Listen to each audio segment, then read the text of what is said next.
Labuka. Tai šiandien yra sekmadienis, kaip matėte iš video, pas mane buvo tokia naminė diena. Tvarkiausi, skalbiausi, gaminau valgyti, buvau išėjus tik iki parduotuvės, labai apsiniaukę, visą savaitgalį lyjo. Buvo šiek tiek išlindusi saulytė, bet neilgam. Na ir ką, norėčiau šiandien dar pratęsti praeito video temą apie socialinius tinklus. Tai kodėl išsitryniau Facebook ir Instagram paskyrą savo telefone, šiek tiek plačiau pasidalinsiu. Aš pradėjau kurti Instagramą, kai Eidanui buvo gal pusę metukų, tai yra prieš daugiau negu 6 metus.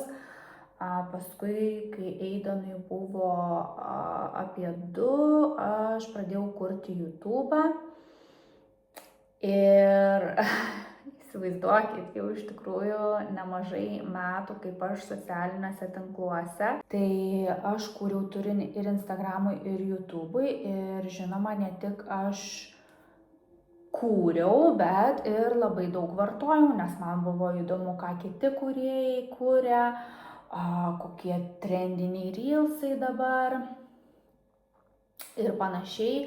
Ir aš ten daug tyrinėdavau ir kokius ten hashtagus reikia dėti ir panašiai. Ta prasme, aš pati be galo daug laiko praleisdavau ne tik kuriant, filmuojant, montuojant video ir reelsus, bet kartu ir kaip vartotoja tų socialinių tinklų, stebėdama kitus žmones, žiūrėdama jų kuriamą turinį, analizuodama, skaitydama, klausydama ir panašiai. O socialiniai tinklai ir yra sukurti tam, kad padarytų tave ir mane, visus mus, priklausomus nuo jų. Tai va, ir net nepajutau, kai pasidariau priklausoma nuo socialinių tinklų, pastoviai būdavau įmerkus akis į savo telefoną. Ir žinot, ką pastebėjau, aš iš tikrųjų pastebėjau, kad man sunku sutelkti dėmesį, aš darausi nervinga, mano atmintis prastėja, aš iš tikrųjų kažką pasakoju ir užsikertu ir maždaug, ką aš ten norėjau sakyti. Ir paskui aš pamačiau, tam pačiam YouTube yra daug video apie socialinių tinklų žalą, ypatingai Instagramo, TikToko shorts, tie trumpi video. Ir man iš tikrųjų pasidarė baisu. Baisu, nes jie išties veikia mūsų smegenis. Ir kam įdomu, aš čia neišsiplėsiu, kam įdomu, galite YouTube pasiieškoti ir rasti, yra labai daug video apie būtent socialinių tinklų žalą. Tai ką veikiu, kai neskrolinu Instagrame ir Facebook'e.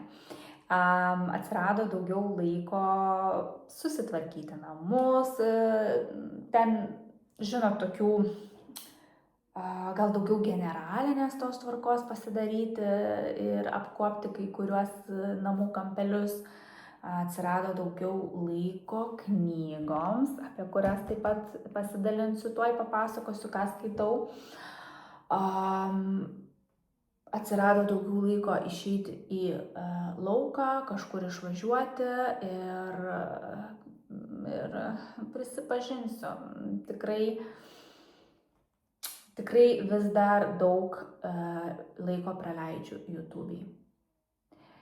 Norėčiau netolimoje ateityje ir nuo YouTube'ės atsiriboti, bent jau kuriam laikui, ir nuo Netflix'o, nes norėtųsi grinai tiesiog panuobodžiauti ir pasižiūrėti, ką tiesiog veikčiau per visą tą laiką, kai nesėdžiu nei YouTube'ai, nei ten Netflix'o kažką, tai žiūriu kažkokius filmus ir panašiai. Moteris, aš tikrai rekomenduoju jums atsitraukti nuo telefono, išsitrinti bent savaitei Facebooką, Instagramą, TikTokus, kad ir tą patį YouTube'ą ir pasižiūrėkit, kaip jausitės, ką veiksit, pasidalinkit su manim, gal kažkas jau taip darė, tai man būtų labai įdomu. Ir pasidalinkite apskritai, koks jūsų santykis su socialiniais tinklais ir su smartfonais, išmaniaisiais telefonais, o dabar pasidalinsiu, ką skaitau. Tai skaitau Jean-Claude Felix Pasąmonė. Kas tai? Šita maža knygutė yra apie pasąmonę. Šiaip sunkokai skaitosi, bet čia yra viena iš rekomenduojamų knygelių hipnoterapijos moksluose pas mane. Tai sakau, tokia gan sunkiai skaitosi, bet visai įdomi. Toliau. Gabor Mate, Išsiblaškę protai, dėmesio stokos sutrikimo ištakos ir gydymas. Čia yra Gabor Mate knyga.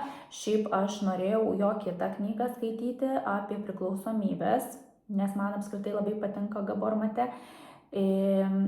Bet tos knygos biblioteka neturi, aš imu knygas iš bibliotekos, tai pasiėmiau šią Išsiblaškę protai apie ADHD, dėmesio sutrikimus, ADD ir ADHD. Tai va, bet šito dar tik tais pradėjau. Ir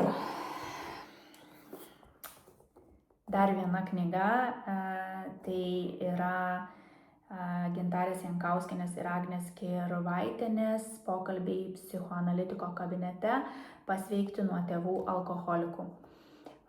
Šią knygą rekomenduočiau perskaityti visiems,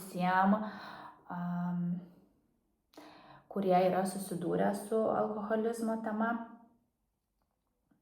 Ir man išties jinai labai patiko ir norėčiau paskaityti vieną pastraipėlę.